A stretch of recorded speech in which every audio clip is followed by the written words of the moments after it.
अस्सलाम वालेकुम दोस्तों, मैं हूं सईद उमर फारूक अपने चैनल उमर स्पीक्स की एक और एपिसोड के साथ आपके खिदमत में हाजिर हैं। दोस्तों, आजकल एक ड्रामा सीरियल जनाब पीटीवी पर और यूट्यूब पर बहुत ज़्यादा फेमस है और पूरी दुनिया के ही मुसलमान इस ड्रामे के सहर में इस तरह से मुब्तला हैं कि जिस तरह से उसके सहर में मुब्तला होने का हक़ है, और इंक्लूडिंग मी।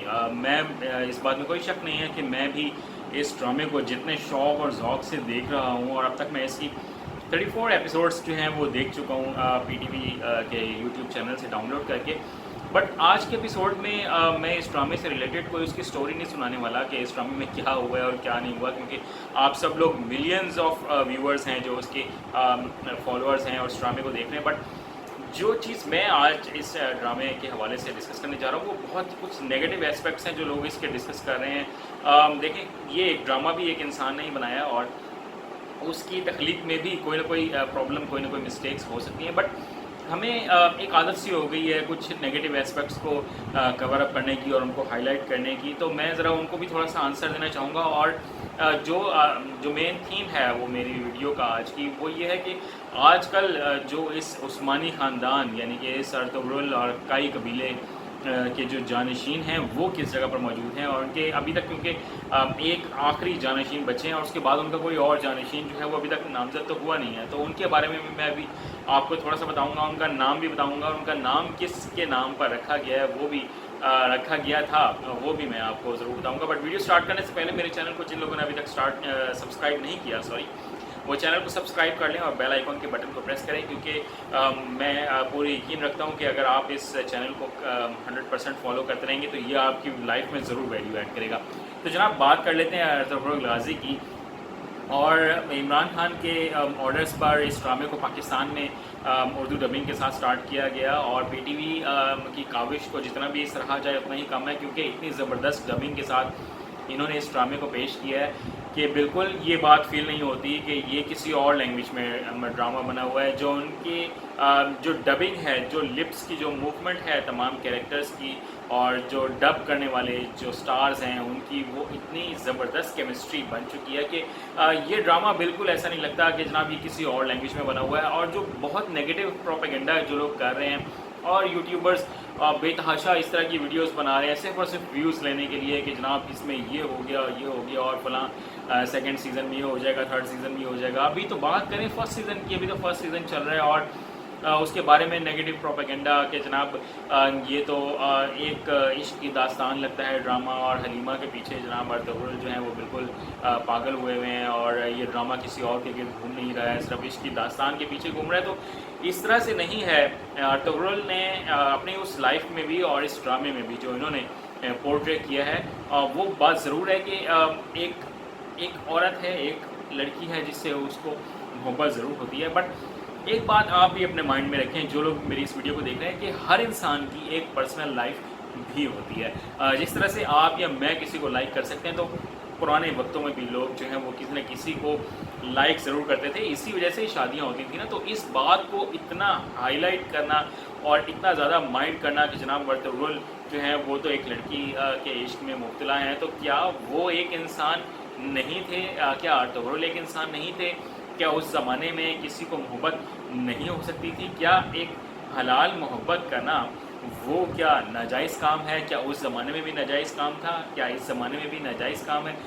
क्या हमें इस्लाम जो है वो किसी को पसंद करना और उससे शादी करने की इजाज़त नहीं देता है? तो ये तमाम बातें, इनको ज़रा खुले दिमाग के साथ चीज़ों को देखा करें और बिला वजह तनकीद जो है वो नहीं करनी चाहिए। ये एक एस्पेक्ट ज़रूर है लाइफ का, बट आप ये देखें कि उस इंसान का जो फोकस दिखाया है वो दीन इस्लाम की सरबुलंदी है, और वो जितनी औरतों की इज़्ज़त करते हुए इस ड्रामे में दिखाया है वो हम लोगों के लिए एक लाइफ लेसन है। तो मैं थोड़ी सी इसकी मज़ीद जो डिटेल बताना चाह रहा हूँ आज के एपिसोड में, वो ये है कि आजकल जो उस्मानी जो ख़ानदान है और जो काई कबीला है, उनके जो जानशीन हैं वो इस वक्त जनाब कहाँ पर मौजूद हैं और उनका नाम क्या है। और इसकी ज़रा अगर हम हिस्ट्री की बात करें ना, तो ये जो काई कबीला है ये एक दरवेश कबीला होता था और चरवाहे इसमें ज़्यादातर होते थे जो बकरियाँ चराते थे और भेड़ चराते थे। तो अल्लाह ताला ने उनको इब्नुल अरबी की जो दुआ थी, जो उनकी पेशन गोई थी, उसको कबूल किया। अल्लाह ताला ने इनको इतनी इज़्ज़त दी कि जनाब इन्होंने कई सौ साल तक 3 बर-ए-आज़मों के बेशतर इलाकों पे हुकूमत की और बेहतरीन इस्लामी हुकूमत इन्होंने वहाँ पर की है। बट उसके बाद ज़रा ज़वाल ज़्यादा आने शुरू हुए, साजिशें बहुत ज़्यादा हो गई और फिर उस तरह के जानशीन इस कबीले को नहीं मिले, इस सल्तनत उस्मानिया को नहीं मिले जो उसका हक़ था। और फिर इन दी एंड यही हुआ जो इस वक्त हमारे पास इस सामने इस वक्त मौजूद है। बहुत से लोग ये जानने में इंटरेस्टेड भी होंगे कि इस वक्त जो काई कबीला है वो किस शेप में है, और जो उस्मानी सल्तनत है यानी कि जो तुगलक के जो बेटे थे उस्मान, जिन्होंने जनाब इस सल्तनत उस्मानिया की बुनियाद रखी थी और उनके जानशीनों ने इसको बहुत आगे तक पहुँचाया, उनके बेटों ने और पोतों ने। तो उनके जो जानशीन हैं वो इस वक्त के स्टेज में हैं। और रजब तैयब एर्दोगान जो हैं उनका क्या ताल्लुक़ है, तो सुनने में ये आया, बहुत सारी वेबसाइट्स की इस बात को कन्फर्म कर रही हैं कि रजब तैयब एर्दोगान जो हैं उनका एक क्लोज़ रिलेशनशिप, उनके जो फोर फादर्स हैं उनका एक क्लोज़ रिलेशनशिप रहा है काई कबीले से। वो डायरेक्टली तो उस काई कबीले के नहीं है, बट उनका एक बहुत ज़्यादा एक एसोसिएशन रही है उनके फोर फादर्स की, तो जिसकी वजह से वो बहुत ज़्यादा मोहब्बत भी करते हैं काई कबीले से और इस उस्मानी ख़ानदान के जानशीनों से। तो जो आखिरी इस वक्त जो उनके जानशीन इस वक्त दुनिया में मौजूद हैं उनका नाम है दोनदार अली उस्मान। और ये दोनदार, अगर आप लोगों ने ड्रामा देखा है तो दोनदार जो हैं वो सुलेमान शाह के जो सबसे छोटे बेटे उनका नाम है। और ये जो इस वक्त आखिरी जो जानशीन है उनका नाम उन्हीं के नाम पर रखा गया है, दोनदार अली उस्मान। उस्मान जो है वो ज़ाहिर सी बात है वो तुगलक के बेटे का नाम है, तो ये अपने साथ उस सिलसिले को भी रखते हैं कि वो नाम भी हमारे साथ जुड़ा रहे। तो ये जनाब दमिश्क में पैदा हुए थे और उसके बाद शाम में इन्होंने बहुत ज़्यादा टाइम गुजारा दोनदार अली उस्मान ने। और फिर जब 2013 में शाम में फसादात फूटे और बहुत ज़्यादा प्रॉब्लम्स वहाँ पर क्रिएट हुए तो फिर ये वहाँ पर फंस गए। और फिर जब इसका पता लगा रजब तैयब एर्दोगान को तो उन्होंने वहाँ कांटेक्ट किया और फिर दोनदार अली उस्मान को वहाँ से प्रोटेक्ट किया और फिर वहाँ से उनको लीबिया ले गए और लीबिया से उनको वापस जो है वो तुर्की लेकर आए और वो इस वक्त भी जनाब इस्तांबुल में ज़ेर रिहाइश हैं। तो हमारी ये दुआ है कि अल्लाह ताला उनको सेहत दे और लंबी ज़िंदगी दे, क्योंकि अब उनकी एज जो है वो तो काफ़ी हो चुकी है, 90s के करीब हैं।